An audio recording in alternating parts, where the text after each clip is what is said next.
विद्रोह प्रभात live channel की खबरें निरंतर देखने के लिए इस चैनल को सब्सक्राइब करें। सब्सक्राइब करने के लिए सबसे पहले इस सब्सक्राइब बटन को दबाएं। सब्सक्राइब बटन को दबाने के बाद यहाँ पर बेल आइकन आ जाएगा। बेल आइकन को दबाते ही विद्रोह प्रभात की खबरें आप तक निरंतर पहुंचती रहेगी।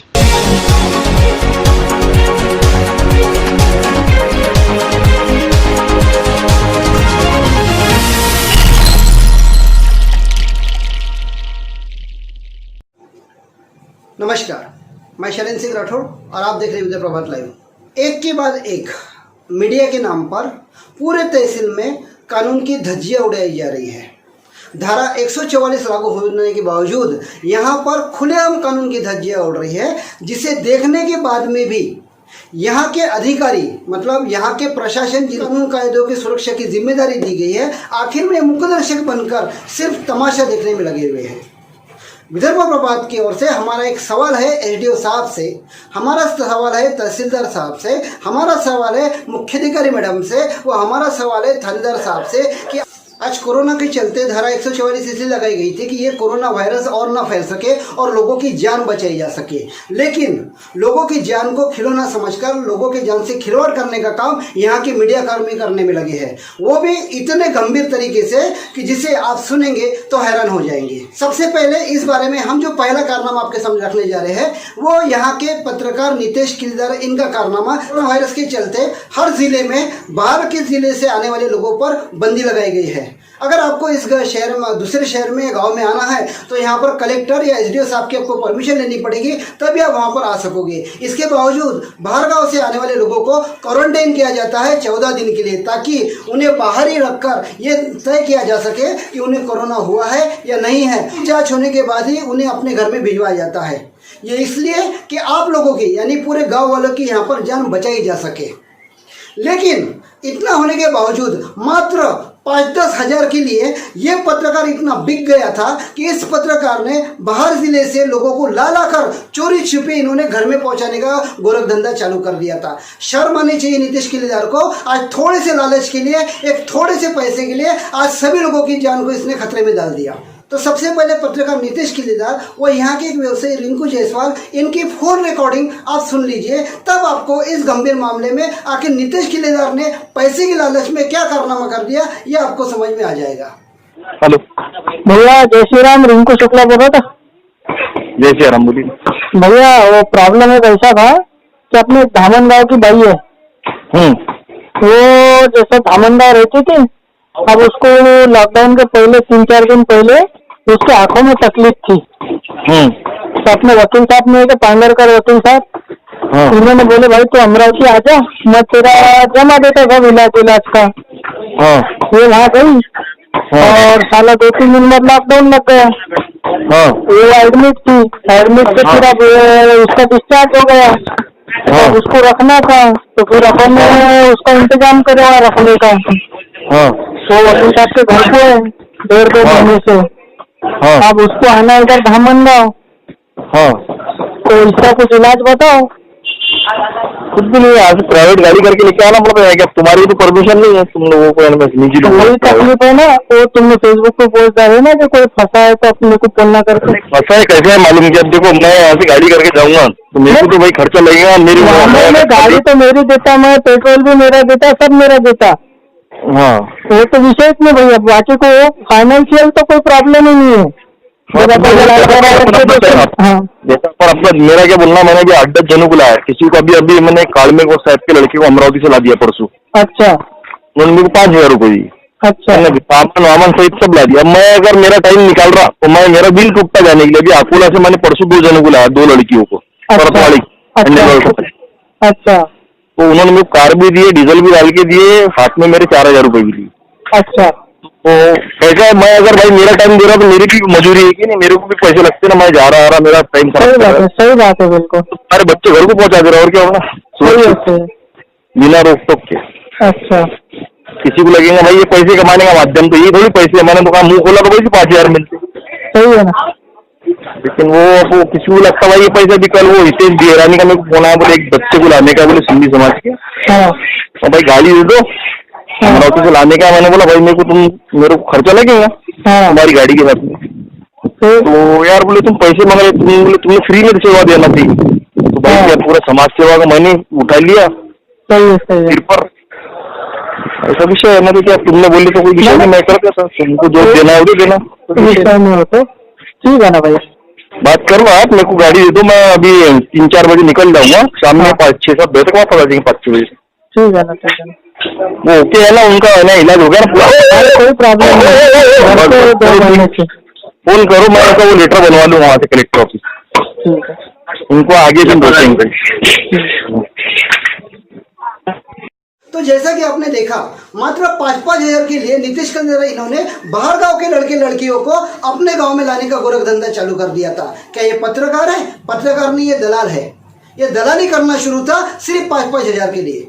आज भारत सरकार ने सभी पत्रकारों को, मतलब मीडिया को, एक आज़ादी दे रखी थी कि कोविड में एक धारा 144 लगने के बावजूद ये पत्रकार किसी भी जिले में कहीं भी जा सकते थे, मात्र न्यूज़ संकलन के लिए, मतलब सिर्फ खबरों की जानकारी के लिए।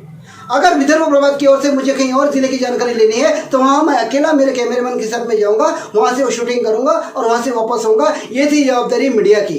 लेकिन नीतीश कुमार इन्होंने क्या करे, पत्रकारों की धौंस बता कर, अधिकारियों को, पुलिस कर्मचारियों को पत्रकारों की धौंस बता कर अपने 4 व्हीलर को ये बाहर जिले में ले जाने लगे, वहाँ से कुछ लोगों को अपने साथ में लाने लगे और वापस आने पर यह बताया जाता था कि ये भी पत्रकार है, ये हमारे साथ में है। यहाँ के अधिकारी भी कितने निष्क्रिय है।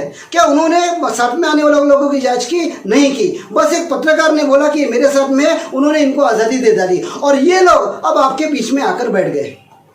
अब आप मुझे बताइए कि नीतीश कुमार इसने जिन लड़के लड़कियों को यहाँ पर परतौड़े में, अचलपुर में लाकर रख दिया, अगर इन्हें कोरोना वायरस रहता तो आज यहाँ के हालत क्या होते। हो सकता है लड़के लड़के आपके आस पड़ोस में ही आए हो, जो बाहर जिले से या बाहर गाँव से आए हो। इसकी जानकारी अब आपको ही निकालनी है।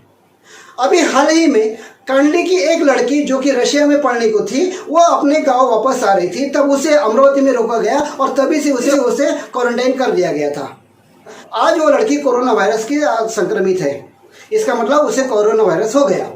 अगर अमरावती का पुलिस प्रशासन सजग नहीं रहता, अगर अमरावती में इस लड़की को नहीं रोका जाता तो आज ये लड़की कांडली में होती, कांडली से परतौड़ा, परतौड़े से अचलपुर, ये पूरा एरिया आज कोरोना वायरस की चपेट में आ जाता। आज प्रशासन सतर्क था, इसलिए उस लड़की को रोक दिया। अब आप इस बात का अंदाजा लगाइए कि अगर यही लड़की नीतीश कुमार के संपर्क में आती तो नीतीश कुमार क्या करते। नीतीश कुमार 5,000 रुपये के लालच में अपनी गाड़ी अमरावती लेकर जाते, इस लड़की को चोरी छिपे गाड़ी में बैठाते, वो कांडली में पहुंचा देते। मतलब एक कोरोना वायरस से संक्रमित लड़की कांडली में पहुंच जाती और पूरा कांडली एरिया एक के बाद एक वायरस के चपेट में आ जाता। आखिर में इसके लिए जिम्मेदार कौन रहता? क्या सो रहे यहाँ के अधिकारी? क्या कुंभकर्णी नींद में है, जो यहाँ पर इतना सब कुछ खुलेआम देखने के बावजूद इस तरीके की बातों को नजरअंदाज कर रहे हैं? आखिर में क्यों कार्रवाई नहीं कर पा रहे? सिर्फ इसलिए कि मीडिया कर्मी को इतनी आज़ादी क्या होगी कि ये कानून कायदे तोड़ रहे हैं और यहाँ के अधिकारी चुपचाप से देख रहे हैं। अभी कुछ दिन पहले ऐसे ही हमने एक मामला आपके सामने रखा था, मोनू सुड़े नाम का, जो कि इंसान पत्रकार नहीं है। ये जितेंद्र रोडे, जो कि एक यहाँ पे वसूलीबाज पत्रकार है, जिसके कारण हम आपको बार बार बता चुके हैं। इस वसूलीबाज पत्रकार ने वसूली करने के लिए एक अध्ययन समाचार का साप्ताहिक पेपर शुरू किया था। इस साप्ताहिक पेपर के रजिस्ट्रेशन पर अभी हजारों सवाल यहाँ पर तैयार हुए। ये खुद पत्रकार है या नहीं, अभी इस पर सवाल लगा है, तो इसके तैयार किए वाले लड़के पत्रकार कहाँ से हुए? मोनू सुड़े को इसने अध्ययन समाचार का उपसंपादक बना दिया था।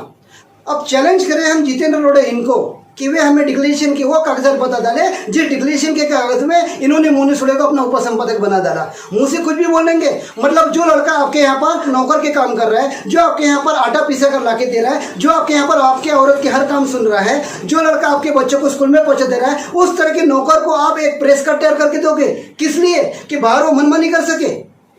जैसा कि हमने आपको पिछली बार बताया था कि मोनू सुड़े इन्होंने पुलिस द्वारा, नगर पालिका द्वारा लगाए गए बैरिकेड्स को हटाकर खुद तो निकला ही, पीछे से 6-7 लोगों को और घुसा दिया था। ये सब लोग वो क्वारंटाइन एरिया में चले गए थे।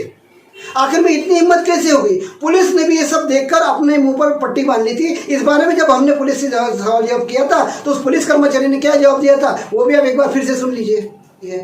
गेट कब खुल रहे हैं अभी यहाँ के?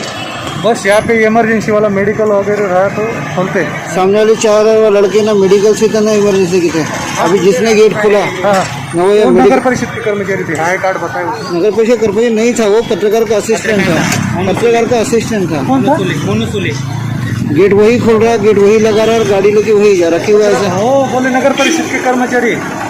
आप कार्ड चेक करो ना सबको। कर रहे हैं हम तो कार्ड चेक कर रहे हैं। ठीक है। बाद में जितेंद्र रोड़े इनको ऐसा लगा कि मेरे कर्मचारी मुनीष सोढ़े पर अब कार्रवाई हो जाएगी, इस डर से जितेंद्र रोड़े इन्होंने गेम खेला।